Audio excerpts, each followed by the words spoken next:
What's up everybody, Ian and Chris here. We're gonna showcase how we deal with a really common issue of left scapula, neck, and sometimes even lower back pain. And Chris is gonna go ahead and tell you exactly what he felt, and then we're gonna go through a series that's gonna highlight the perfect solution that we personalize for our clients all the time. So what I'm experiencing is just pain around my scapula, mostly like underneath. When I row in particular, it just feels like my scapula is grinding against my rib cage. That's the best way I can describe it. When I go overhead, I feel like I get a pinch underneath my scapula around my traps. And also I feel like my upper trap and levator scapula, my neck, kind of take over on these movements. With this one, what we're looking to do is improve that relationship between his shoulder blade and his rib cage, convex, concave, letting it sit properly on there, and then being able to breathe into it. We have his left hand flipped over to bias that to a little bit more external rotation of the shoulder and the scapula. And that should kind of create some space along the ribs so that when he takes a nice inhale in, he can almost focus on gently pushing his left elbow into the ground and then getting all the way back. We have the ball on the left side to further that bias by basically he can't breathe into the front of his left as well. So he'll expand the back ribs even more without even having to think about it. You can also think about maybe having your right palm down and pressing through the inside of that hand. That'll give you a little bit of a sneaky turn to the left, as well to facilitate the expansion back here. And the big thing with this is we do not want to try hard. It's just the position does the work. Relax, let go. Don't force the breath anywhere. You're just slow, relaxed inhale. Let go of any tension. Exhale all the way. Consider pausing after the exhale, letting go of even more tension. And just over the course of 3 to 4 sets, you'll be able to really melt away some of that gripping that might be going on along the scapula and the rib cage. And this one's gonna require a little bit more strength. It's still gonna be kind of a repositioning drill. He's using his right hand to push himself back and turn his ribs back into there. He's getting his left obliques by pushing through his elbow too. And we're kind of basically taking his scapula to reach out to the side and then turn his ribs towards it. So it's another way of just putting his ribs and his scapula into like a nice position together. And then when he inhales, he should feel like some expansion on the side ribs and the back. And he can even get a little bit of expansion in the front of his right chest, and maybe feel a little stretch behind his right shoulder blade too. So it's kind of got a lot of stuff going on. And I don't think he'll feel it too much, but some people will feel like a left glute stretch here too. All right, so you're gonna get into this position, knees bent. You're gonna make sure that your knees stay together. We're gonna reach a light weight all the way up. He's gonna try to keep his reach, keep his shoulder blade reaching all the way up the whole time. And then he's gonna turn his rib cage towards the ground. In this scenario, he's gonna turn left. It's like you're filling the space between your shoulder blade and your rib cage by turning your ribs into it. And then you're gonna go ahead and punch all the way back up and turn away from it.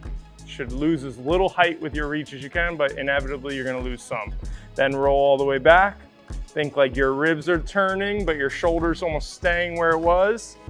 Good, good. And you can see lat's gonna come in. We're gonna get serratus. We're gonna get all kinds of stuff over there. Then turn towards me again, punch higher all the way up. Good, so that's number one. Now, we're gonna go ahead, do the same exact thing, rotate all the way towards the ground. Now you're gonna bend the elbow first, slowly bring it down. Then you're gonna squeeze your shoulder blade towards the ground and turn your ribs even more because you'll probably have a little bit more to go. Now you're gonna press that all the way up. At the end of the press, the reach should drive the rotation back to where we started. Then rotate all the way back. Then bend the elbow.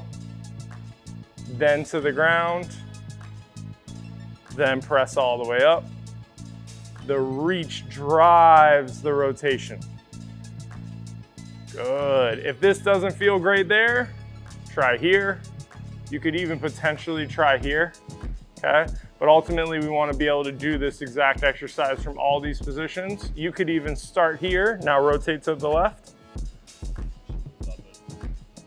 And then as you go down, go ahead and bend the elbow. You can turn the hand even all the way if you really wanted to, and then press it up. Those are just options to explore.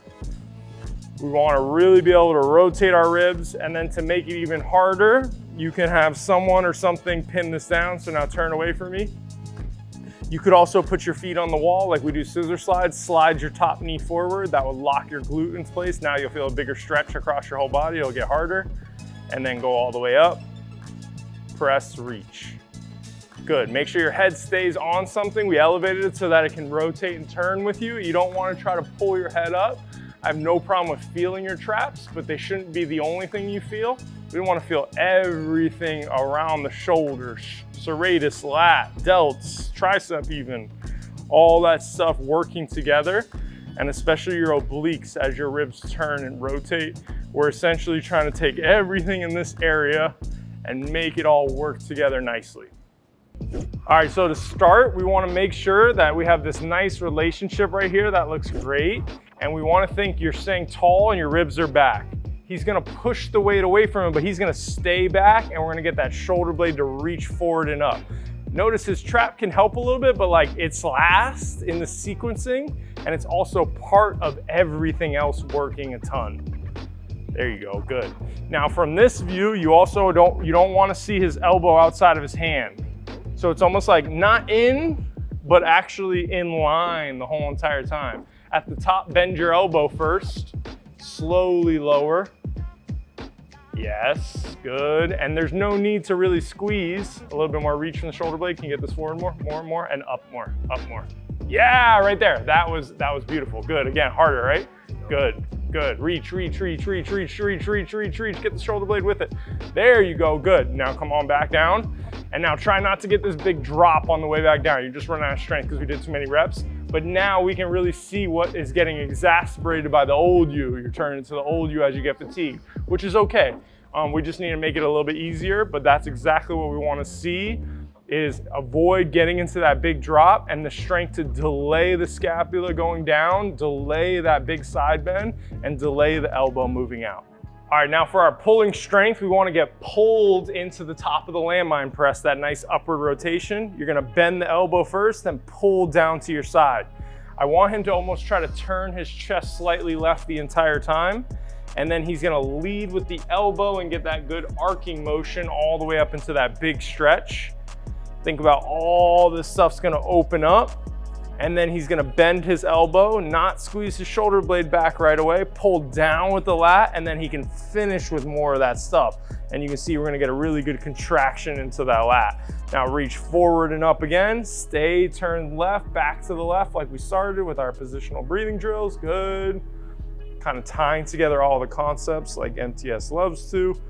Bend the elbow at the top, pull down, good.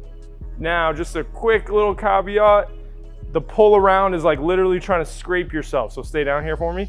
Imagine I'm there and I'm pulling your elbow away from your side. So he has to pull in and around, and that's gonna get nasty lat stuff right here. Now control that forward, and you can just see his shoulder blade sitting beautifully on the rib cage.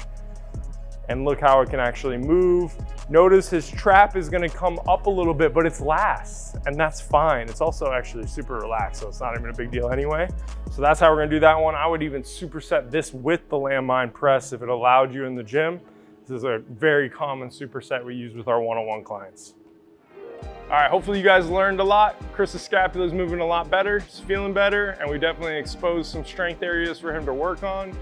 Remember, this is exactly what MTS does, finding specific solutions and building personalized programs. We would love to help you too.